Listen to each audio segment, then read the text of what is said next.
Assalamualaikum warahmatullahi wabarakatuh. Kali ini saya Mila Aswarina dan rekan saya Juliana Dwi Saputri akan menjelaskan materi pada bab 15, yaitu tentang utang pemerintah. Pada tahun 2001, utang pemerintah Federal Amerika Serikat adalah senilai 3, triliun dolar. Jika kita membagi angka ini dengan 276 juta, yaitu jumlah penduduk Amerika Serikat, kita temukan bahwa bagian utang pemerintah untuk setiap orang adalah 11.600 dolar. Namun, jika kita bandingkan utang ini dengan 1 juta dolar yang akan diterima orang tertentu selama masa kerjanya, utang pemerintah tidak kelihatan seperti bencana, walaupun kadang dibuat seperti itu. Salah satu cara untuk menilai besarnya utang pemerintah adalah membandingkannya dengan jumlah utang negara-negara lain. Tabel di bawah ini menunjukkan jumlah utang pemerintah dari 19 negara utama yang ditunjukkan sebagai presentasi dari GDP setiap negara. Di puncak daftar itu adalah negara pengutang terbesar, Jepang dan Italia, yang akumulasi utangnya melebihi GDP tahunan. Paling bawah adalah Norwegia dan Australia, yang akumulasi utangnya relatif kecil. Utang pemerintah relatif terhadap besarnya perekonomian bervariasi dan mendekati 0 pada tahun 1830-an sampai maksimum 107% dari GDP pada tahun 1945. Masalah pengukuran defisit anggaran pemerintah sama dengan pengeluaran pemerintah dikurangi penerimaan pemerintah, yang sama dengan jumlah utang baru yang dibutuhkan pemerintah untuk mendanai operasinya. Sebagian ekonom percaya bahwa defisit yang pada saat ini diukur bukan merupakan indikator yang baik dari sudut kebijakan fiskal.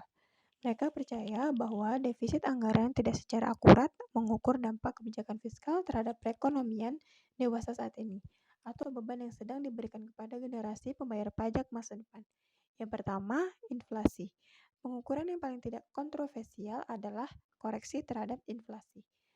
Hampir semua ekonom sepakat bahwa utang pemerintah seharusnya diukur dalam bentuk real, bukan nominal. Defisit yang diukur seharusnya sama dengan perubahan utang real pemerintah, bukan perubahan uang nominal. Defisit anggaran yang biasa diukur tidak mengkoreksi inflasi. Contoh, untuk melihat seberapa besar pengaruh kesalahan ini, asumsinya utang pemerintah real tidak berubah. Anggarannya seimbang. Dalam kasus ini, utang nominal harus naik pada tingkat inflasi, yaitu delta D per D sama dengan Pi, di mana Pi adalah tingkat inflasi dan D adalah stok utang pemerintah. Ini menunjukkan delta D sama dengan Pi D. Pemerintah akan melihat perubahan utang nominal delta D dan akan melaporkan defisit anggaran sebesar Pi D. Jadi, sebagian ekonom percaya bahwa defisit anggaran yang dilaporkan berlebih besar Pi D. Yang kedua, aset modal. Penilaian akurat atas defisit anggaran pemerintah memerlukan perhitungan atas aset pemerintah serta kewajibannya. Biasanya, ketika mengukur utang pemerintah secara keseluruhan, kita seharusnya mengurangi aset pemerintah dari utang pemerintah. Karena itu, defisit anggaran seharusnya diukur sebagai perubahan utang dikurangi perubahan aset. Kemudian yang ketiga, kewajiban yang tidak dihitung. Defisit anggaran yang diukur adalah keliru karena mengabaikan beberapa kewajiban pemerintah yang penting. Contohnya, pensiunan pegawai negeri.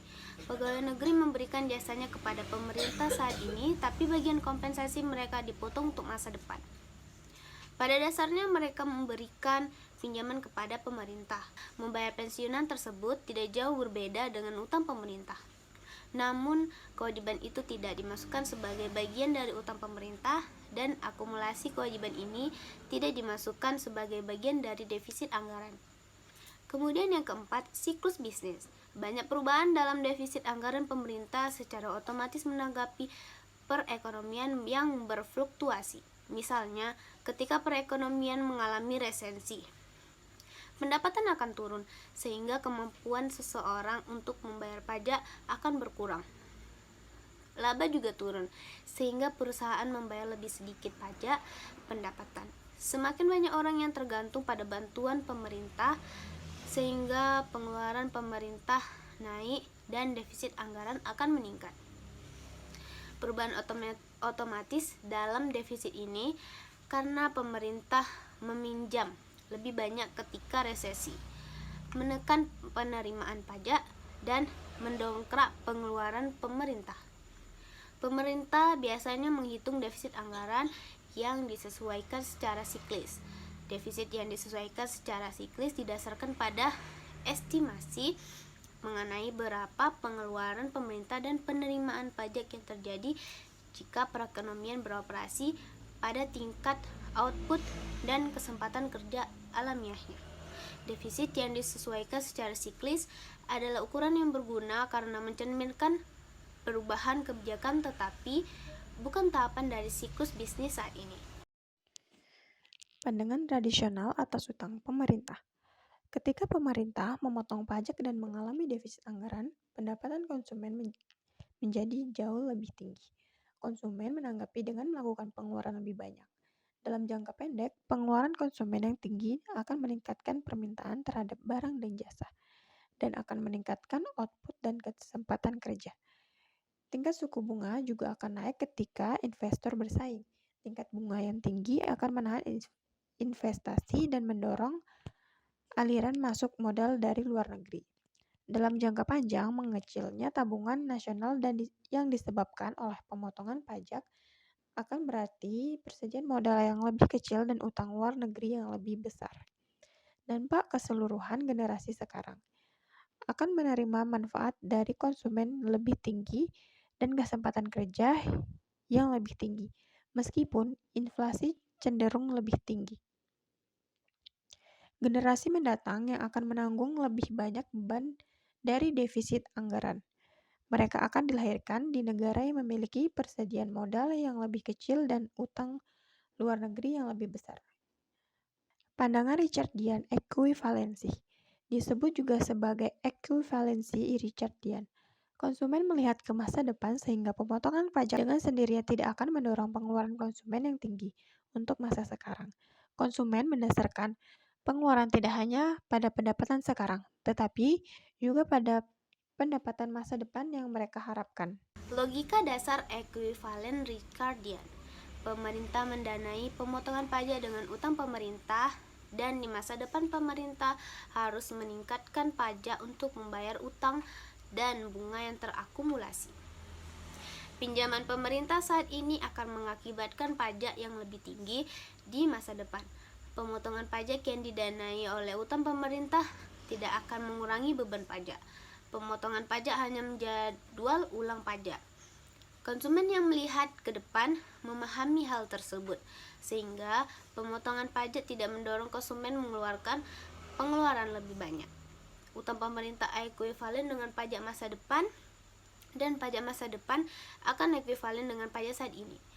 Jadi, pemerintah mendanai dengan utang adalah ekuivalen dengan pajak. Pandangan ini yang disebut ekuivalen Richardian. Perspektif lain tentang utang pemerintah. A. Anggaran berimbang versus kebijakan fiskal. Ada 3 alasan mengapa kebijakan fiskal optimal kadang menyebabkan defisit atau surplus anggaran. Yang pertama, stabilisasi. Defisit atau surplus anggaran bisa membantu menstabilisasi perekonomian. Aturan anggaran berimbang akan menarik kembali kekuatan penstabil otomatis dari sistem pajak dan transfer. Ketika perekonomian mengalami resesi, pajak secara otomatis turun dan transfer otomatis naik. Respon otomatis ini mendorong anggaran menjadi defisit. Aturan anggaran berimbang yang ketat akan meminta pemerintah menaikkan pajak atau mengurangi pengeluaran dalam masa resesi, tetapi akan menekankan peminatan agregat. Yang kedua, tax smoothing atau pemerataan atau penghalusan pajak. Defisit atau surplus anggaran bisa digunakan untuk mengurangi distorsi insentif yang disebabkan oleh sistem pajak. Misalnya, pajak atas penghasilan pekerja. Menurunkan insentif bagi orang-orang untuk bekerja selama berjam-jam.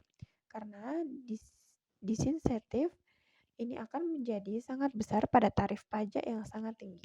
Maka jumlah biaya sosial pajak diminimalkan dengan mempertahankan tarif pajak yang relatif stabil. Redistribusi integrasi.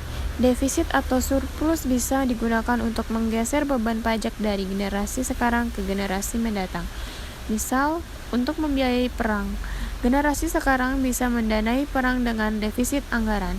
Pemerintah kemudian bisa melunasi utang dengan mengenakan pajak pada generasi mendatang.